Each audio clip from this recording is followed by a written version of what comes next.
शरदचंद्र जी पवार साहब और सुप्रियाताई सुळे, इन्होंने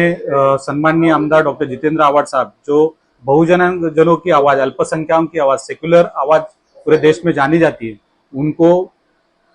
राष्ट्रवादी शरदचंद्र पवार साहब पक्ष का national spoke person, chief national spoke person जो पद दिया है, उसके लिए सम्माननीय डॉक्टर जितेंद्र आव्हाड साहब जी का मैं तहे दिल से शुभकामनाएं उनको देता हूं। और पवार साहब ने और सुप्रियाताई ने जो जवाबदारी आव्हाड साहब पे दी है, आव्हाड साहब पूरे देश में अल्पसंख्यक की आवाज, बहुजनों की आवाज, जो भी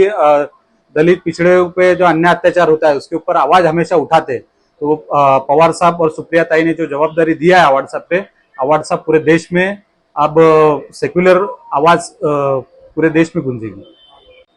सम्माननीय आव्हाड साहब जो है वो छत्रपति शिवाजी महाराज, महात्मा ज्योतिराव फुले, छत्रपति शाहू महाराज, डॉक्टर बाबा साहब अम्बेडकर जी के विचारों पे चलने वाले नेता है। शरद चंद्र पवार साहब ने और सुप्रियाताई ने जो आव्हाड साहब पे जवाबदारी दी है, उसके माध्यम से आव्हाड साहब पूरे देश में बहुजनों की आवाज, सेक्युलर आवाज, ये जो आव्हाड साहब है वो बाबा साहब अम्बेडकर के विचार और सभी महापुरुषों के विचार और पवार साहब के जो विचार है, जो पवार साहब की सोच है, उसको पूरे देश में लेकर जाएंगे। यही मैं शुभकामना देता हूँ।